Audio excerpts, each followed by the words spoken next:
आज हम एक ऐसे मॉडल के बारे में बात करेंगे जो कभी दुनिया का सबसे खूबसूरत देश लेबनान के विनाश का कारण बना, और अब वही मॉडल कुछ लोग भारत में लाने की कोशिश कर रहे हैं। कांग्रेस और मार्क्सिस्ट इकोसिस्टम बार बार एक नारा लगाते हैं, जिसकी जितनी हिस्सेदारी उसकी उतनी भागीदारी। पर इसका मतलब सिर्फ बराबरी का प्रचार नहीं है, इसका असर एक देश की यूनिटी और स्टेबिलिटी पर कितना बुरा हो सकता है ये लेबनान के एग्जाम्पल से समझ आता है। 1943 में लेबनान ने एक पावर शेयरिंग मॉडल अडॉप्ट किया। उस समय लेबनान की पॉपुलेशन का 55% क्रिश्चियंस थे और लगभग 40% सुन्नी और शिया मुस्लिम्स थे। इन्हीं प्रोपोर्शंस के हिसाब से उन्होंने अपना पॉलिटिकल सिस्टम डिजाइन किया। प्रेसिडेंट क्रिश्चियन होगा, प्राइम मिनिस्टर सुन्नी होगा, स्पीकर ऑफ पार्लियामेंट शिया होगा और डेप्यूटी पीएम ग्रीक ऑर्थोडॉक्स होगा। सुनने में ये एक बराबरी और इंक्लूसिविटी का आइडल लगता है, लेकिन यहीं से शुरू हुई तबाही की कहानी।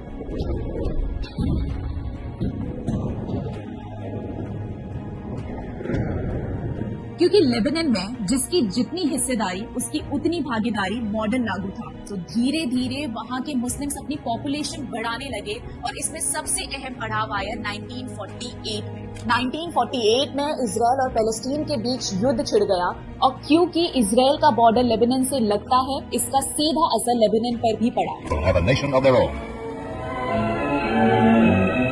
United Nations teams accompany Israeli soldiers under the white flag to retrieve the bodies of soldiers killed in the continuing strife for Arab troops.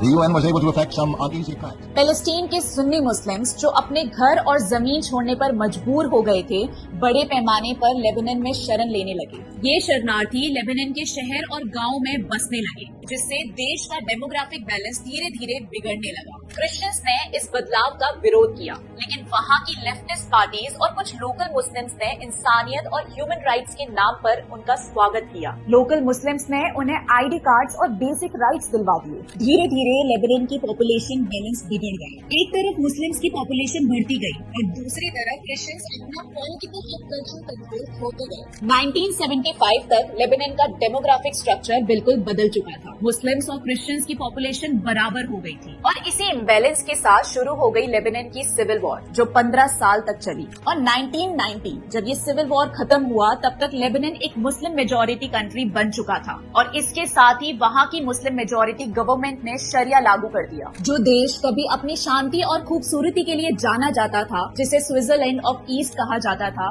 वही देश एक खौफ और आतंक का घर बन गया, और आज ये देश घर है हिजबुल्लाह जैसे खूंखार आतंकवादी संगठन का। वहाँ की महिलाएं जो एक वक्त अपने राइट्स और आजादी के लिए मशहूर थी, आज उनका जीवन शरिया कानून के नीचे दब चुका है। आज ये देश पूरी तरह से बर्बाद हो चुका है। आज हमारे देश में भी कुछ फोर्सेस है जो इसी मॉडल को भारत में लागू करना चाहते हैं। राहुल गांधी का नारा, जिसकी जितनी हिस्सेदारी उसकी उतनी भागीदारी। सुनाई तो बराबरी की बात लगती है, लेकिन इसका असल मतलब हम समझ नहीं पा रहे हैं। कांग्रेस और उसके अलाइंस सिस्टमैटिक डेमोग्राफिक चेंजेस की तरह काम कर रहे हैं। सीएए और एनआरसी का विरोध करना, रोहिंग्यास को शरण देना और कास्ट सेंसस को प्रमोट करना, ये सब एक बड़े एजेंडा का हिस्सा लगता है। अगर हम समय पर नहीं जागे, अगर हमने इलीगल इमिग्रेशन को नहीं रोका और आपने सामाजिक और राष्ट्रीय ढांचे की रक्षा नहीं की, तो हम भी लेबनान के रास्ते पर चल पड़ेंगे। ये सिर्फ एक पॉलिटिकल इशू नहीं है, ये एक सिविलाइजेशनल कोलैप्स का सवाल है। लेबनान का एग्जाम्पल हमें दिखाता है कि इंक्लूसिविटी के नाम पर अगर पॉपुलेशन बैलेंस और नेशनल आइडेंटिटी को कॉम्प्रोमाइज किया जाए, तो उसका अंजाम कितना खतरनाक हो सकता है। आज हमारे पास समय है, हमें समझना होगा कि किसी भी बराबरी के मॉडल को ब्लाइंडली इम्प्लीमेंट करने से पहले उसके लॉन्ग टर्म कॉन्सिक्वेंसेस पर गौर करना जरूरी है। भारत को एक और लेबनान बनने से बचाना हम सभी की जिम्मेदारी है। अगर ये वीडियो आपको पसंद आया हो तो लाइक करिए, शेयर करिए और चैनल को सब्सक्राइब करिए, और कमेंट में जरूर बताइए कि आपका इस पर क्या टेक है। मिलते हैं अगले वीडियो में, तब तक के लिए जय हिंद।